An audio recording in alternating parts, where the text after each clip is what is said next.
एक जीवंत लोकतंत्र के लिए आवश्यक है कि देश में सुशासन के लिए सबसे अच्छे नागरिकों को जनप्रतिनिधियों के रूप में चुना जाए।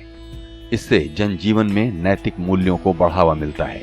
साथ ही ऐसे उम्मीदवारों की संख्या भी बढ़ती है जो सकारात्मक वोट पर चुनाव जीतते हैं। साथ ही एक जीवंत लोकतंत्र में मतदाता को उम्मीदवारों को चुनने का या अस्वीकार करने का अवसर दिया जाना चाहिए, जो राजनीतिक दलों को चुनाव में अच्छे उम्मीदवार उतारने पर मजबूर करेगा। स्वागत है आपका विशेष कार्यक्रम के एक और नए एपिसोड में। मैं हूं संदीप यश और आज हम बात करेंगे चुनाव सुधार की। एक जनतंत्र के लिए ये आखिर कितना जरूरी है? कौन वजहें हैं जो इन सुधारों को जरूरी बनाती हैं? बता दें कि भारत विश्व का 7वां सबसे बड़ा देश और सबसे बड़ा लोकतंत्र है और हमारे चुनाव लोकतांत्रिक शासन व्यवस्था को चलाती राजनीति का सबसे खास हिस्सा है। कोई भी लोकतंत्र इस आस्था पर काम करता है कि चुनाव स्वतंत्र और निष्पक्ष होंगे, इनमें हेरफेर और धांधली नहीं होगी। पर हमारे देश में चुनाव कराना असंभव ना सही, कठिन जरूर है। तो आइए शुरू करते हैं शो को और देखते हैं उन चुनौतियों को जो चुनाव आयोग जैसी संस्थाओं को हर बार कुछ नया हल ढूंढने को प्रेरित करती हैं।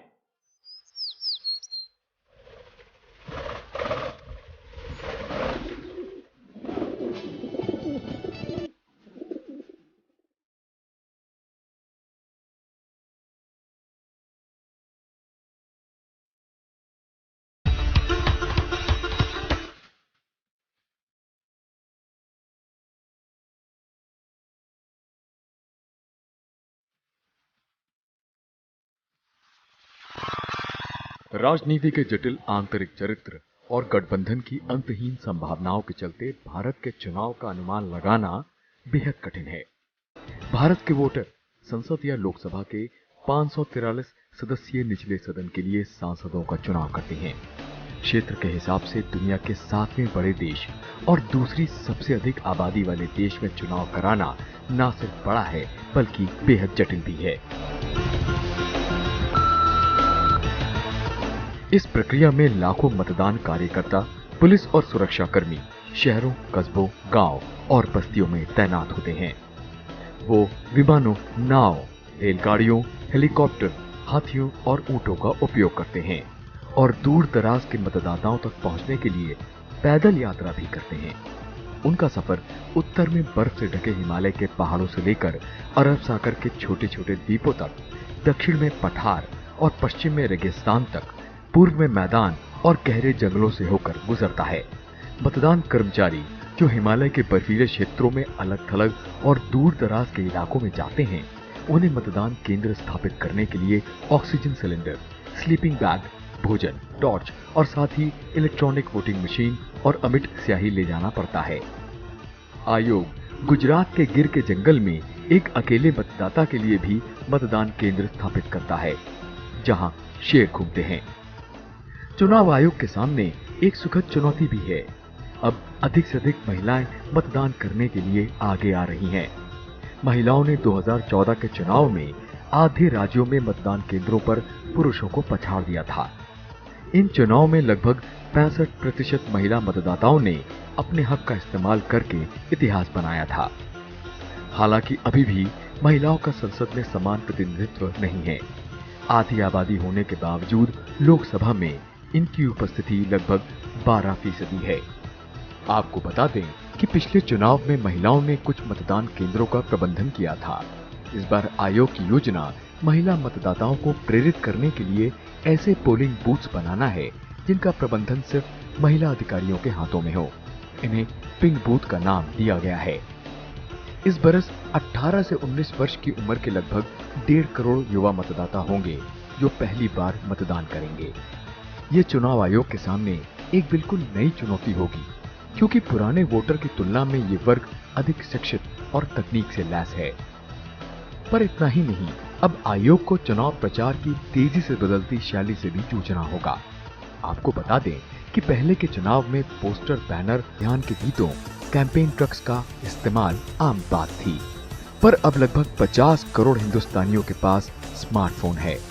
इतने ही इंटरनेट का उपयोग करते हैं। लगभग 30 करोड़ फेसबुक पर हैं, लगभग 20 करोड़ व्हाट्सएप पर हैं और तकरीबन 3 करोड़ लोग ट्विटर पर हैं। इसका मतलब है कि राजनीतिक दल और उम्मीदवार युवा मतदाताओं का दिल और दिमाग जीतने के लिए नई तकनीक और सोशल मीडिया का इस्तेमाल करेंगे। इन प्लेटफॉर्म्स का संभावित दुरुपयोग रोकना चुनाव आयोग के लिए एक महत्वपूर्ण चिंता का विषय है। चलिए देखते हैं कि चुनाव आयोग इस दिशा में क्या कदम उठा रहा है। Google and FB have also announced verification of political advertisers and ad archives with reference to advertisement buying. Social media platforms have committed to implement pre-certification, as I said earlier. To keep a check on election violations and menace of fake news and hate speech during the election period, social media platforms have told us that they have appointed dedicated grievance officers to take necessary and prompt action against the contents published on their platforms. फिलहाल इस बार 2019 में चुनाव आयोग 1 करोड़ 10 लाख अधिकारियों को 1 लाख से ज्यादा मतदान केंद्रों पर चुनाव कराने के लिए पोस्ट करेगा। इन केंद्रों पर लगभग 20 लाख इलेक्ट्रॉनिक वोटिंग मशीनें यानी ईवीएम्स का उपयोग होगा। ये सभी मशीनें वीवीपैट यानी voter verifiable paper audit trail से लैस होंगी, जिनसे मतदाता जान सकेंगे कि उनका वोट सही पड़ा है या नहीं। पर आखिरी आम चुनाव कितने चुनौतीपूर्ण थे, उनकी बानगी हमें 2014 में हुए 16वीं लोकसभा चुनाव में मिलती है। 2014 के आम चुनाव में कुल योग्य मतदाताओं में से लगभग 3% फर्स्ट टाइम वोटर थे। कुल 8,251 उम्मीदवारों ने 543 लोकसभा सीटों के लिए चुनाव लड़ा था। ये चुनाव 9 चरणों में आयोजित किए गए थे, जिनमें 66.38% का रिकॉर्ड मतदान हुआ था। चुनाव कराने में 3,426 करोड़ रुपए खर्च हुए थे। कुल 81.45 करोड़ एलिजिबल वोटर्स में से 55.1 करोड़ मतदाताओं ने मतदान किया था। पूरे देश में लगभग 9,30,000 मतदान केंद्र बनाए गए थे। शांतिपूर्ण चुनाव कराने के लिए 1 करोड़ सरकारी कर्मचारियों और सुरक्षा बलों को तैनात किया गया था। यह कार्यबल कई देशों की जनसंख्या से कहीं बड़ा था। अब तक चुनाव आयोग देश में 16 आम चुनाव सफलतापूर्वक संपन्न करा चुका है, लेकिन वक्त बीतने के साथ इतनी बड़ी प्रणाली में खामियां आना उतना ही स्वाभाविक है जितना कि आम वोटर का इनका निराकरण होने की उम्मीद रखना। जानकारों की माने तो हमारे देश में पहले 3 आम चुनाव स्वतंत्र और निष्पक्ष माने जाते हैं, पर 1967 में चौथे आम चुनाव के साथ मानकों में गिरावट आनी शुरू हुई, जो आगे चल के कई गंभीर विकृतियों की वजह बनी। हमारे देश में चुनाव प्रक्रिया को राजनीतिक भ्रष्टाचार का आधार भी माना जाता है। आदर्श परिस्थितियों के लिए जरूरी है कि हर ईमानदार नागरिक जो जनता की सेवा करना चाहता हो, उत्साही हो और जनप्रतिनिधि के रूप में चुनाव लड़ने और चुने जाने में सक्षम हो, उसे मौका मिलना चाहिए। पर असलियत में ऐसे नागरिक के पास चुनाव लड़ने या जीतने के मौके कम होते हैं। चुनाव सुधार जो है ये कंटिन्यूअस प्रयास है। कुछ कमीशन की अपने अधिकारों के अंदर आ जाता है, कुछ लॉ में चेंज करना पड़ता है, कुछ संविधान में भी बदलना पड़ता है, और ऐसे बहुत सारी चीज हुआ है। ईवीएम का इंट्रोडक्शन और उसके साथ अभी वीवीपैट अनदर लेयर ऑफ जो वेरीफाइबिलिटी, ट्रांसपेरेंसी को और बढ़ाने के लिए, और कोर्ट भी उसमें योगदान करता है। कोर्ट की योगदान रहता है, कमीशन का अपना प्रयास रहता है, सरकार और लॉ मिनिस्ट्री इन लोगों का भी योगदान रहता है। उसमें जितना सारे रिफॉर्म्स आगे बढ़ा है, अभी जैसे निगेटिव वोटिंग, जिसको मैं किसी को भी वोट नहीं देना चाहता हूँ, जो भी हैं वो सबसे मैं नोटा दे दूंगा, नॉन ऑफ द अबव, उसको इंट्रोड्यूस करके रखना, ये हम लोगों का शायद नज़र में नहीं आता है। ये अपने आप में एक बड़ा रिफॉर्म है, और ये सारे चीज़ जो होता है ये तो इलेक्ट्रल रिफॉर्म्स की दिशा में है, और कुछ जैसे, लेकिन जैसे पार्टी फंडिंग, पॉलिटिकल फंडिंग और एक्सपेंडिचर कंट्रोल मेजर्स और खास करके अकाउंटेबिलिटी ऑफ पॉलिटिकल पार्टीज, मुझे लग रहा है कि इस दिशा में थोड़ा और बहुत सारे चीज़ होना बाकी है और कमीशन उसमें प्रयास करता है। काफ़ी सारे इलेक्टोरल रिफॉर्म्स रिकमेंडेड है। मुझे लग रहा है आने वाले दिनों में और भी ये रिफॉर्म्स मजबूत होंगे और अच्छे रहेंगे। तो चलिए जानते हैं उन कारणों को जिनकी छाया देश की राजनीति की दशा और दिशा दोनों को प्रभावित कर रही है। पहला है, प्रत्येक निर्वाचन क्षेत्र में एक भावी उम्मीदवार को चुनाव प्रचार, ट्रांसपोर्ट वगैरह पर लाखों रुपए खर्च करने पड़ते हैं। चुनाव आयोग की गाइडलाइंस के मुताबिक अरुणाचल प्रदेश, गोवा और सिक्किम को छोड़कर सभी राज्यों में एक उम्मीदवार कैनवसिंग पर अधिकतम 70 लाख रुपए खर्च कर सकता है। अरुणाचल प्रदेश, गोवा और सिक्किम की कैप 54 लाख रुपए की है और ये दिल्ली के लिए 70 लाख रुपए और अन्य केंद्र शासित प्रदेशों के लिए 54 लाख रुपए है। पर पिछले कुछ वर्षों में कानून सम्मत और असल खर्चों के बीच अंतर काफी बढ़ा है। बाहुबल, हिंसा का उपयोग, धमकी और बूथ कैप्चरिंग में बाहुबल की बड़ी भूमिका होती है। ये समस्या पहले अमूमन देश के उत्तरी भागों में हुआ करती थी, पर अब बाकी प्रांतों में भी फैल रही है। राजनीति का अपराधीकरण और अपराधियों का राजनीतिकरण एक ही सिक्के के दो पहलू कहे जा सकते हैं।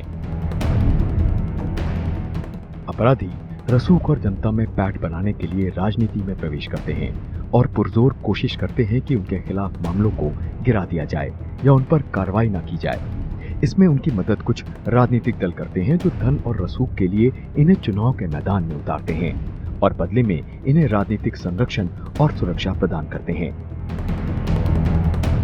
गैर गंभीर स्वतंत्र उम्मीदवार, इन्हें किसी भी गंभीर उम्मीदवार के खिलाफ प्रतिद्वंदियों द्वारा बड़े पैमाने पर उतारा जाता है ताकि उसके वोट काटे जा सकें। जातिवाद, ऐसे कई राजनीतिक दल हैं जो किसी विशेष जाति या समूह से आते हैं। ये जाति समूह पार्टियों पर दबाव डालते हैं कि उन्हें क्षेत्रीय स्वायत्तता और जाति की संख्या के मुताबिक टिकट दिए जाएं।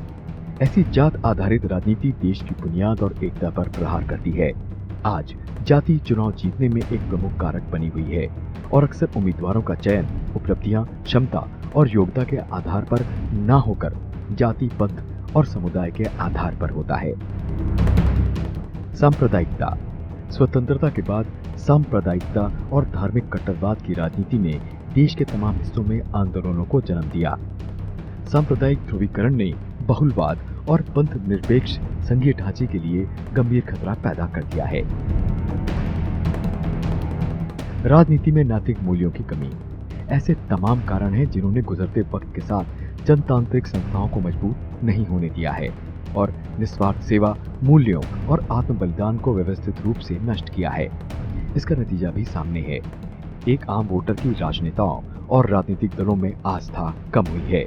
चुनाव आयोग के जो अपना अधिकार है उसके अंदर अपराध को रोकने के लिए बहुत प्रयास है। और आप एक चीज़ भूल नहीं सकते हैं कि जो मॉडल कोड ऑफ कंडक्ट हुआ या जो ऑब्जर्वर की प्रणाली हुआ, ये सारे में अपराध को रोकने का भी एक बंदोबस्त है। जैसे कि for example model code of conduct में ये कहा जाता है कि भाई आप कोई ऑफेंस या करप्ट प्रैक्टिसेस कर नहीं सकते हैं, कोई टेंशन क्रिएट नहीं कर सकते हैं। तो अपने आप में अपराधीकरण को तो एक रोकने वाली बात हुआ ना। फिर ऑब्जर्वर्स हैं, लॉ एंड ऑर्डर सिचुएशन उसको मॉनिटर करते हैं कंटिन्यूसली। तरह तरह की पुलिस ऑब्जर्वर उसमें रहते हैं कि भाई अपराध को और आपराधिक कार्य को चुनाव के अंदर आने नहीं दिया जाए। तो आइए अब हम आपको बताते हैं कि सरकार, न्यायालयों और चुनाव आयोग जैसी जन संस्थाओं ने बीते वर्षों में इन समस्याओं के निराकरण के लिए क्या किया। इन पहलों को हमने साल 2000 पूर्व और साल 2000 बाद हुए चुनाव सुधारों में बांटा है।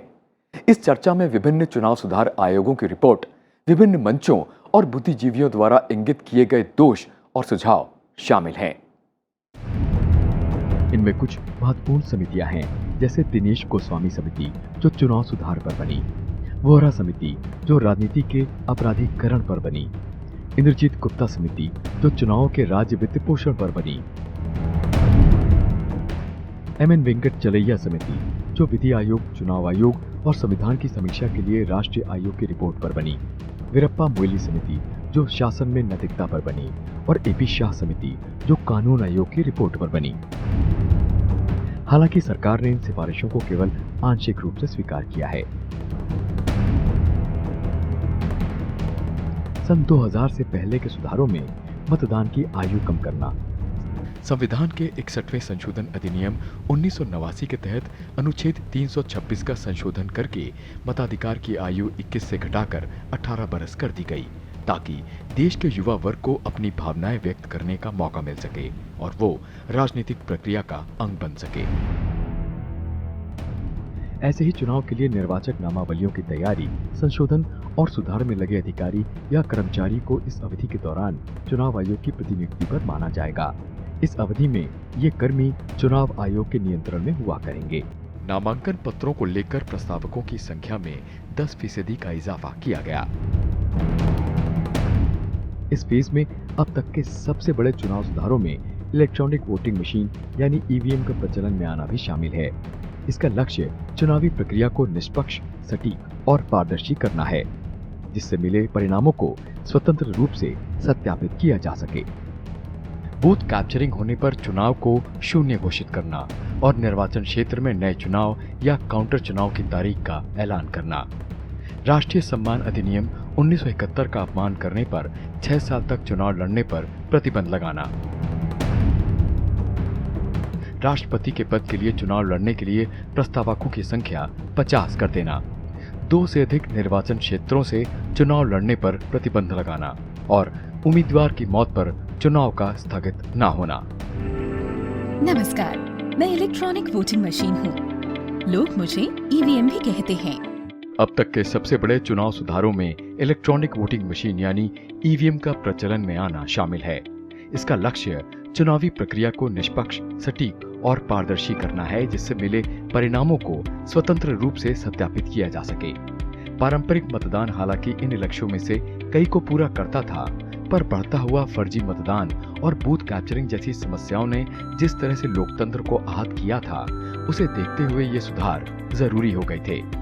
फिलहाल निर्णय हुआ और सार्वजनिक क्षेत्र के 2 उपक्रमों भारतीय इलेक्ट्रॉनिक्स लिमिटेड बैंगलोर और electronics corporation of India limited Hyderabad के सहयोग से भारत के चुनाव आयोग द्वारा ईवीएम को तैयार और डिजाइन किया गया। ईवीएम का पहला व्यापक उपयोग 1998 में राजस्थान, मध्य प्रदेश और दिल्ली के राज्य चुनावों के दौरान किया गया था। 2014 में 16वें लोकसभा चुनाव में ईवीएम ने बड़ी भूमिका निभाई। ईवीएम न सिर्फ पर्यावरण के अनुकूल है, बल्कि सरकारी धन और वक्त भी बचाती है। ईवीएम में वोट डालने और पुराने पेपर बैलेट सिस्टम की तुलना में परिणाम घोषित करने में ये समय भी कम लेती है। ईवीएम के इस्तेमाल से बोगस वोटिंग और बूथ कैप्चरिंग की रिपोर्ट्स में भी कमी दर्ज की गई है। निरक्षर लोग ईवीएम को बैलेट पेपर सिस्टम से आसान पाते हैं। साथ ही मतपेटियों की तुलना में ईवीएम को लाना और ले जाना भी आसान हुआ है। आपको बता दें कि मई 1982 में केरल के पारूर विधानसभा क्षेत्र के 50 मतदान केंद्रों में पहली बार ईवीएम का इस्तेमाल किया गया था। इन मशीनों का उपयोग 1983 के बाद सुप्रीम कोर्ट के एक फैसले के बाद नहीं किया जा सका। इस फैसले के मुताबिक चुनाव में इन वोटिंग मशीनों के इस्तेमाल के लिए कानूनी समर्थन जरूरी था।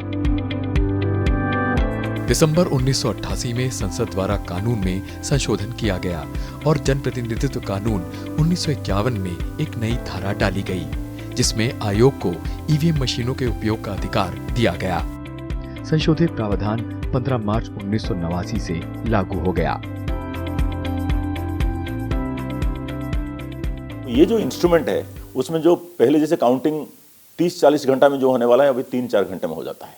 इंस्ट्रूमेंट ऑफ वोटिंग जो है बैलेट बॉक्स और बैलेट और ईवीएम तो कहीं आगे है उसका, कि भाई यहाँ तो आप चाहे मशीन को क्रश कर दें, पानी में डुबा दें, लेकिन आप उसमें जो वोटिंग है उसको आप इधर उधर नहीं कर सकते हैं। भारत की जो ईवीएम है उसको एक प्राइड ऑफ प्लेस दिया गया है और इसको एक इंस्ट्रूमेंट ऑफ प्राइड और मेंटल सिक्योरिटी का एक मामला है कि हाँ, सबको हमारे वोट बढ़िया से देंगे, जल्दी दे पाएंगे, सुरक्षित दे पाएंगे और काउंटिंग भी जल्दी हो जाएगा। 1998 से संसदीय और विधानसभा चुनाव में ईवीएम का उपयोग आम हो गया। भारत में सन 2004 का आम चुनाव तो ई लोकतंत्र के नाम से जाना जाने लगा, जब देश के सभी मतदान केंद्रों पर 10.75 लाख ईवीएम्स का इस्तेमाल किया गया। तब से देश के सभी चुनाव का आधार ये ईवीएम रही हैं। एक ईवीएम का उपयोग उन इलाकों में भी किया जा सकता है जहां बिजली नहीं है क्योंकि ये बैटरी पर चलती हैं, पर इसमें उम्मीदवारों की संख्या 64 से अधिक नहीं होनी चाहिए और एक ईवीएम अधिकतम 3840 वोट रिकॉर्ड कर सकती है। चलिए अब नजर डालते हैं पिंक बूथ पर। क्या है ये पिंक बूथ और इनका मकसद क्या है? चुनाव आयोग ने 2018 में सुधारों के तहत एक और नवीन प्रयोग किया। मकसद था महिला समाज को बड़ी संख्या में वोट डालने के लिए प्रेरित करना और इसका माध्यम बने ये सखी पिंक पोलिंग बूथ। इन पोलिंग स्टेशनों पर सभी कर्मचारी, जिनमें पीठासीन अधिकारी और मतदान अधिकारी शामिल हैं, महिलाएं होती हैं। यहाँ तक कि सुरक्षा कर्मी भी महिलाएं होती हैं। मतदान केंद्रों को गुलाबी रंग में सजाया जाता है और कर्मचारियों को गुलाबी ड्रेस दी जाती है। इन बूथ्स का इस्तेमाल कई विधानसभा चुनाव में सफलतापूर्वक किया जाता है। कमीशन का जो ऑल वुमेन पोलिंग बूथ्स हैं वो कुछ साल पहले इंट्रोड्यूस हुआ, कोई अपना लोकल प्राइस से इंट्रोड्यूस किए। अभी कमीशन ने उसको हर जगह में देख रहा है कि हर असेंबली सेगमेंट में कम से कम एक हो या ज़्यादा भी हो, जो महिलाओं का सशस्त्रीकरण, एम्पावरमेंट के हिसाब से और महिलाओं को इलेक्शन की प्रक्रिया में सामने आने को जो दिया जाता है, उसमें एक बहुत बड़ा पहल है। इन कदमों का सकारात्मक असर देखने को मिला। इससे उत्साहित होकर सरकार ने सन 2000 के बाद कई और जरूरी कदम उठाए, जिससे आपका, हमारा यानी आम वोटर का देश की चुनाव प्रणाली में विश्वास कायम रहे। लोग ना सिर्फ वोट दें बल्कि गवर्नेंस यानी राजकाज में भी रुचि लें। तो चलिए देखते हैं सन 2000 बाद के चुनाव सुधार की दिशा में क्या हुआ। एग्जिट पोल पर प्रतिबंध। जन प्रतिनिधित्व अधिनियम 1951 के तहत चुनाव आयोग ने मतदान के शुरू होने से लेकर मतदान समाप्त होने के आधे घंटे बाद तक एग्जिट पोल को प्रतिबंधित कर दिया है। लोकसभा और राज्य विधानसभाओं में चुनाव के दौरान एग्जिट पोल के परिणाम प्रकाशित करना 2 बरस तक का कारावास या जुर्माना दोनों एक साथ हो सकता है। चुनावी खर्च पर सीलिंग। लोकसभा सीट के लिए चुनावी खर्च की सीमा को बढ़ाकर बड़े राज्यों में 70 लाख तक कर दिया गया है। वहीं छोटे राज्यों में ये सीमा 28 लाख तक है। पोस्टल बैलेट के माध्यम से मतदान। सरकारी कर्मचारियों और सशस्त्र बलों के लोगों को चुनाव आयोग की सहमति के बाद पोस्टल बैलेट के माध्यम से मतदान करने की अनुमति है। विदेशों में रहने वाले भारत के उन नागरिकों को भी मतदान का अधिकार है जिन्होंने किसी अन्य देश की नागरिकता हासिल नहीं की है और उनका नाम किसी भी निर्वाचन क्षेत्र के मतदाता सूची में दर्ज हो सकता है। जागरूकता और प्रसार। युवा मतदाताओं को चुनावी प्रक्रिया में भाग लेने के लिए प्रोत्साहित करने के लिए भारत सरकार हर बरस 25 जनवरी को राष्ट्रीय मतदाता दिवस के रूप में मनाती आ रही है। ये सिलसिला 2011 से शुरू हुआ। 20,000 रुपए से अधिक राजनीतिक चंदे की चुनाव आयोग को जानकारी देना। सन 2013 से नोटा व्यवस्था लागू करना। नोटा को एक और अहम चुनाव सुधार माना जाता है। नोटा का मतलब है उपरोक्त में से कोई भी नहीं, यानी नन ऑफ द अबव। यह व्यवस्था मतदाता को किसी भी उम्मीदवार को वोट नहीं देने और मतदाता की पसंद को रिकॉर्ड करने का विकल्प देती है।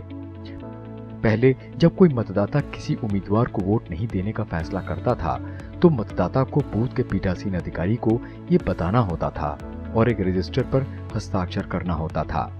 लेकिन इससे मतदाता के वोट ऑफ सीक्रेट बैलेट के अधिकार का नुकसान हुआ करता था।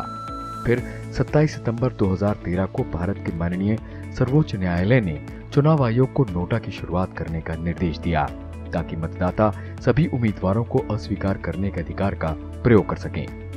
पर नोटा का चुनाव परिणामों पर कोई असर नहीं पड़ता, यानी भले ही नोटा को उच्चतम मत मिले हों, पर वास्तविक उम्मीदवार को नोटा के बाद बचे मतों में उच्चतम मत के आधार पर विजेता घोषित किया जाता है। आपको बता दें कि सन 2013 से 16 के बीच हुए विभिन्न राज्यों के असेंबली चुनाव में नोटा के तहत औसतन 2% वोट पड़े हैं। नोटा बटन का प्रयोग 2014 में हुए लोकसभा चुनाव में लगभग 60 लाख लोगों द्वारा किया गया था।